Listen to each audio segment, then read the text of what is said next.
I'm Becky Higgins, and I want to explain a little bit about what this video is that you're about to watch. It's roughly 10 minutes long, but it's a series of 10-second video clips all put together.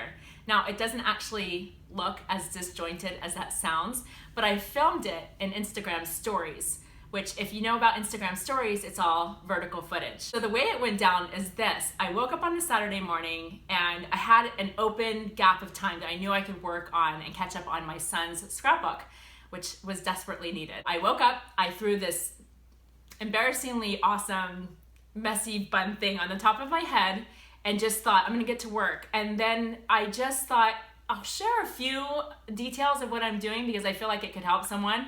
And it ended up being a lot of sharing. And you guys were responding so much to the ideas, the tips, the guidance, and I learned that so many of you are in this same situation. So that's what this video is. We took all of those stories, those 10-second video clips, they're all together right here, right now, in 10 minutes worth. I hope that you gain some insights, and I hope this helps you as you catch up on your own kids' albums. Okay, here we go. This hair means business. And last Saturday, you might recall that I was starting to work on some catch-up stuff in Porter's scrapbook. So here's what's up. It's another Saturday, and I have a little window of time that I can chip away at this some more. So it's easier and faster if I don't share what I'm doing, but I love you guys so much that I'm gonna just carve out some time and just share bits and pieces is what I'm trying to say. All right, step number one, when I get down to business, I clean my countertop. So the surface that I'm working on must be clean, so I feel like I can just spread things out and not get them messy.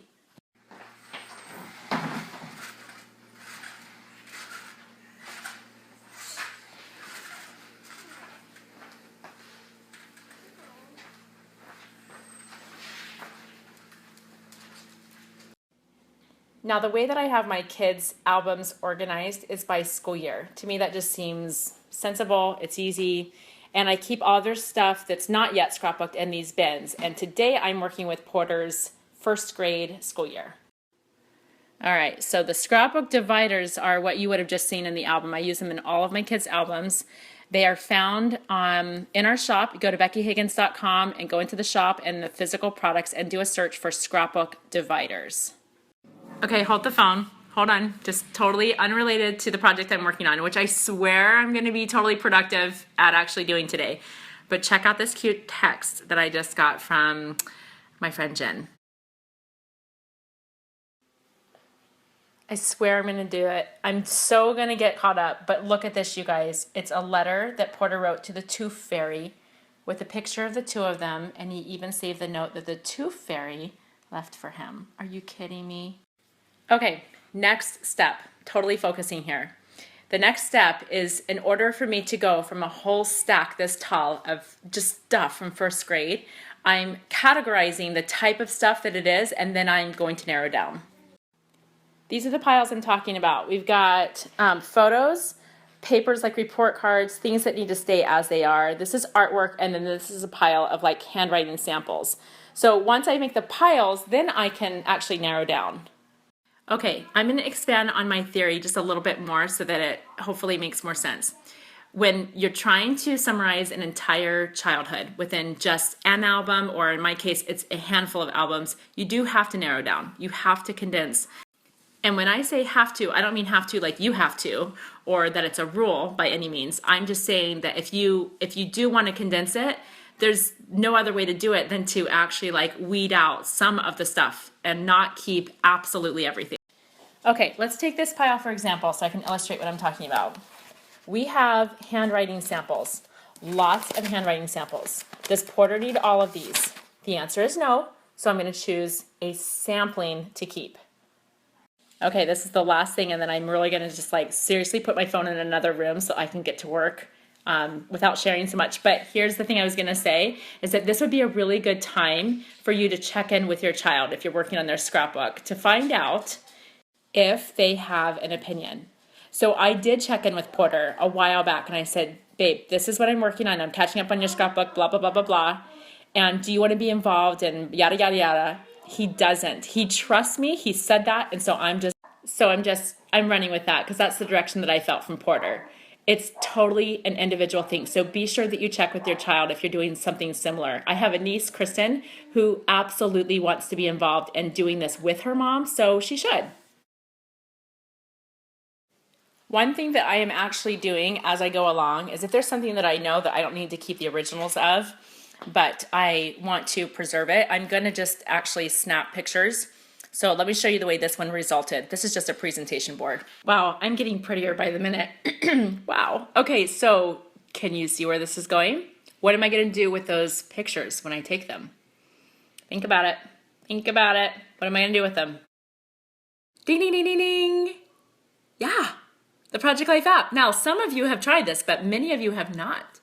So think about what you can do with the possibility of this idea of just taking pictures of things, tossing them, but then making pages right on your phone. All right, let me illustrate one example of how I know what to keep and what to get rid of. All right, so nope, just kidding. Porter made this whole little booklet on his first day of school. And it's not really that sentimental, so I was just kind of like, hey, is there any piece of this that is more personality? So there's just some colored stuff, simple drawings, and that's fine. I've got lots of his artwork already. But the last page had an actual drawn portrait of his teacher. And I thought, you know what, this is a keeper because, yeah, she had glasses and this is cute. So watch what I'm going to do with it.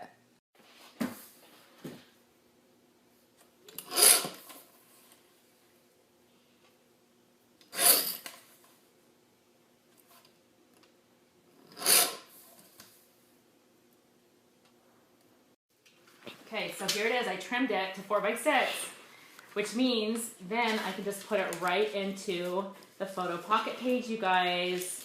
This is why Project Life is so great. Pocket pages, easy, done. And the rest of this gets tossed with many, many other things, and I don't feel guilty about it. Now here's another dilemma. This, just to show you scale compared to my hand, is a big poster. It's actually 8.5 by 11 when you fold it twice, so times 4. Anyway, it's big. So what am I going to do with it? Take a picture. Okay, there we go. Dropped it down. I am actually going to hit the light because I want all natural light. I'm going to stand directly above it. You see how I'm doing that? Positioning myself. I'm not taking it here in stories. I'm going to take a proper picture, but that is how I do it. I find it really helpful if I have a lot of similar type stuff. In this case, it is most of Porter's artwork from first grade, to just spread it out because a lot of it really is similar and I don't have to keep it all. So this is how I decide. Okay, maybe my problem is that I'm listening to the soundtrack of La La Land. Can I just show you what I just came across? This is the thing. This is the thing. This is everything.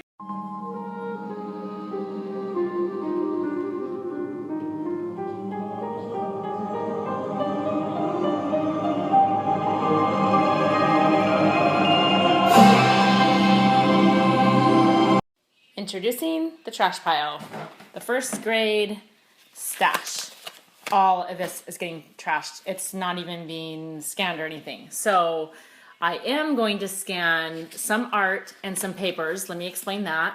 Here's my fun little discovery. I'm actually going to be saving more of these handwriting or handwritten papers than I thought because they're not so much about the handwriting. I have plenty of that, but they're more like journal entries and history.